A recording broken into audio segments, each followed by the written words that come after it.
ആലപ്പുഴ അത് മണ്ഡലമാകുന്നതിന് മുൻപ് അമ്പലപ്പുഴയായിരുന്നപ്പോൾ പി കെ വാസുദേവൻ നായർ, പിന്നീട് ആലപ്പുഴയായപ്പോൾ Susheela Gopalan, V M Sudheeran, K C Venugopal എന്നിവർ.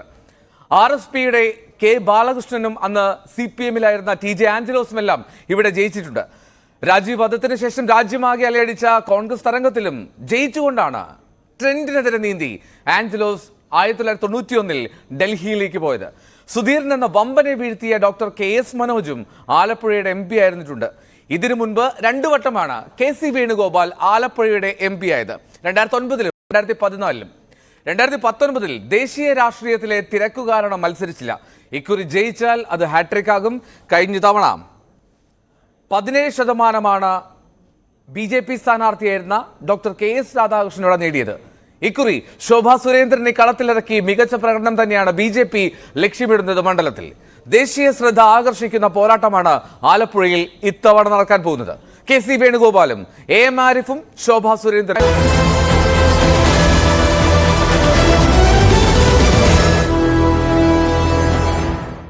പ്രചരണമാണ് മണ്ഡലത്തിൽ കാഴ്ചവെക്കുന്നത്. കനൽ ഒരു തരി, അത് കെടുമോ ആളിക്കത്തുമോ? KC hat trick അടിക്കുമോ? ശോഭ വീണ്ടും ശോഭ കൂട്ടുമോ? കളം കടുക്കുകയാണ്. കിരൺ ബാബു, രഞ്ജിത്ത് രാമചന്ദ്രനുമാണ് ഇന്ന് ആലപ്പുഴ മണ്ഡലത്തിൽ ചേരുന്നത്. ആദ്യം കിരൺ ബാബുവിലേക്ക്. കിരൺ, അവിടുത്തെ ഒരു രാഷ്ട്രീയ ചിത്രം, അത് തെരഞ്ഞെടുപ്പിന്റെ ആദ്യഘട്ട പ്രചാരണങ്ങളൊക്കെ പൂർത്തിയാകുന്ന ഒരു സാഹചര്യത്തിൽ നിലവിൽ ഒരു ഇഞ്ചോടിഞ്ച് പോരാട്ടം തന്നെയാണോ ആലപ്പുഴയിൽ? ദേശീയ തലത്തിൽ തന്നെ വലിയ പ്രാധാന്യമുള്ള ആലപ്പുഴയുടെ മണ്ണിലാണ് ഞങ്ങളുള്ളത്.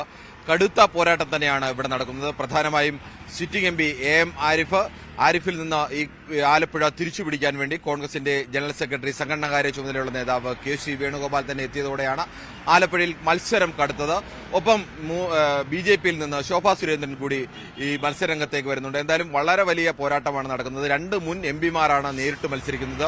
ഇവർ രണ്ടുപേരും ആലപ്പുഴയെ പ്രതിനിധീകരിച്ചിരുന്ന കാലത്ത് നടത്തിയ വികസന പ്രവർത്തനങ്ങൾ അക്കമിട്ട് നിരത്തിക്കൊണ്ടാണ് ഇപ്പോൾ ഇങ്ങനെ ഒരു മത്സരം നടക്കുന്നത്.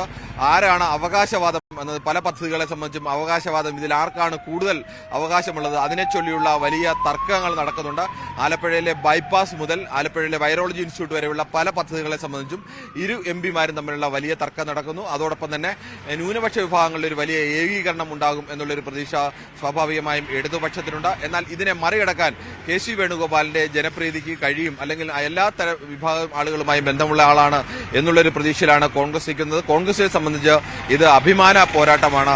KC വേണുഗോപാലിനെ പോലെ ദേശീയ തലത്തിൽ ശ്രദ്ധിക്കപ്പെടുന്ന, രാഹുൽ ഗാന്ധി കഴിഞ്ഞാൽ 2ാമതോ 3ാമതോ നിൽക്കുന്ന ഏറ്റവും പ്രധാനപ്പെട്ട ഒരു നേതാവിനെ വിജയം എന്ന് പറയുന്നത് ദേശീയ തലത്തിൽ തന്നെ വലിയ പ്രാധാന്യമുള്ളതാണ്. മറിച്ച് ഇടതുപക്ഷത്തെ സംബന്ധിച്ച് 19 ഇടവും പരാജയപ്പെട്ടപ്പോഴും ചുവന്ന് നിന്ന മണ്ഡലമാണ് ആലപ്പുഴ. അത് ഇക്കുറി വിജയിപ്പിക്കേണ്ടത്, അല്ലെങ്കിൽ നിലനിർത്തേണ്ടത് CPMനെ സംബന്ധിച്ചും ഇടതു മുന്നണിയെ സംബന്ധിച്ചും അഭിമാന പോരാട്ടം തന്നെയാണ്. AM ആരിഫ് എന്ന് പറയുന്ന സിറ്റിംഗ് MPയുടെ ജനകീയത തന്നെയാണ് അവിടെയും ആയുധമാക്കുന്നത്. KC വേണുഗോപാലായാലും AM ആരിഫായാലും രണ്ടുപേർക്കും വ്യാപകമായി ഈ കോൺസ്റ്റിറ്റ്യുവൻസിയിലാകെ വിപുലമായ ബന്ധങ്ങളുള്ള മനുഷ്യരാണ്. അത്തരത്തിലേക്കുള്ള അവരുടെ ബന്ധങ്ങൾ കൂടി വോട്ടാക്കി മാറ്റാം എന്നുള്ള വലിയ പ്രതീക്ഷ ഈ 2 മുന്നണികൾക്കുമുണ്ട്. ഈ 2 മുന്നണികൾ നിൽക്കുമ്പോഴും ശോഭാ സുരേന്ദ്രൻ എന്ന മത്സരിച്ച മണ്ഡലങ്ങളെല്ലാം BJPയുടെ വോട്ടുനില വർദ്ധിപ്പിച്ച നേതാവിനെ അണിനിർത്തിയാണ് BJPയും കളത്തിൽ